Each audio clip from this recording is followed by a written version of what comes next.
Hello, this is Jade with J5 Aerial Photography.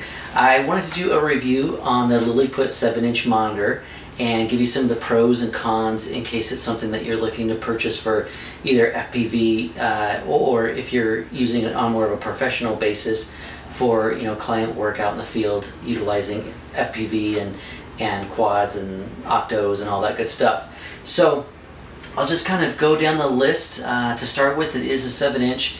And is kind of from what you can see to begin with, it is not a diversity. So that's one of those things that I would say is more on the negative side. You don't have that capability. You've only got the single receiver. This is 5.8 gigahertz, which is built in, which is kind of nice. So on the positive side, you don't have that extra box on the back side, and that is kind of a nice thing because, as you can tell, my controller's already pretty bulky. But some of the other things I found about it are, on the positives, the screen is excellent quality. The colors are fantastic. The clarity and sharpness is excellent. When you're flying in various environments, you can really see everything that's out there and the perspective, because the sharpness is so good and the color's so good. You can see the perspective very well, and it's very easy to maneuver through it. Now, that being said, on the negative side, I did have more glitch with this one than I did my previous monitor. I think that may be because of the diversity. I'm not totally sure. It could just be because they're different builds as far as the receiver equipment. But it was a little bit more glitchy. And one of the other things that I found that was a bit troubling is that there's no voltage reader. So you don't know when you're going to run out of battery power, which is a bummer when you're FPVing, and all of a sudden your monitor goes dead. Now, just to let you know, they do give you two versions of this. This is the smaller one, which allows you, it's a kind of a carrying case where you can put in a DSLR battery, and then there's another version of this that's a little bit bigger, so you can put in a bigger battery, probably maybe a bigger camcorder type of battery. And I have to tell you, it eats these batteries alive. And again, you plug them in, there's no voltage reader, so you don't know when they're going to go dead.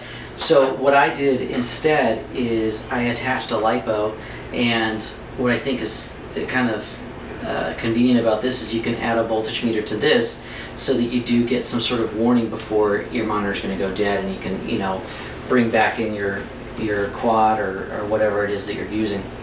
So just to give you a heads up on that, that's one thing that is really a definite downside. One other thing that I noticed that it doesn't have as well, which the previous monitor I did a review on did have, is a readout as to how good your connection is with your between your monitor and the transmitter on whatever multi-rotor you're using. So that was definitely a nice feature as well of the last monitor I had, which allowed you to actually see how good that connection was, and if you were starting to lose it, because you could then kind of get a better sense before you started glitching as to whether you needed to bring it back or maybe avoid some trees to not get that kind of interference. So that, I think, kind of runs, just to recap on that, on the positive side, this has just excellent quality when it comes to the monitor. You can definitely see in the daytime. That's one thing I want to mention as well. It's very easy to see in the daytime, as with the last monitor I had, it was very difficult to see. This one is no problem at all. In fact, I've even used it without the sunshade and had no issue, although this definitely helps.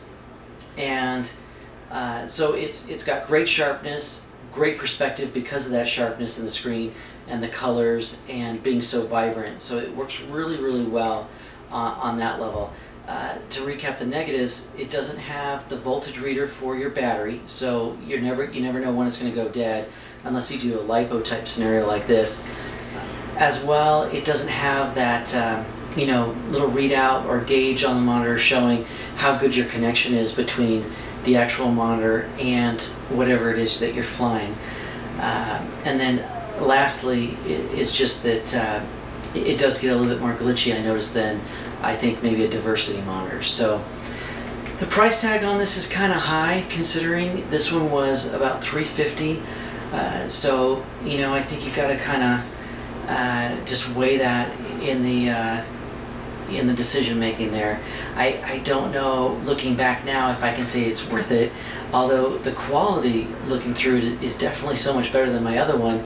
At this point it was worth it for me, but my question mark is, am I going to get just as good a quality of monitor if I buy a separate monitor that just is a monitor and is around maybe $100, and then you buy a separate receiver that goes on the back, and you know its only job is to receive, and you pay, I think, maybe what, $75 for that. So those two combined, you're definitely paying less money, but I haven't seen or been able to see yet if the quality is just as good. So unfortunately I can't compare between those two things. I can only really just give you the heads up on the positives and negatives of this in particular. But if you have experienced a good scenario that where you've purchased those two devices and you've had good luck with it, please let me know. It'd be great to hear from you in the comments.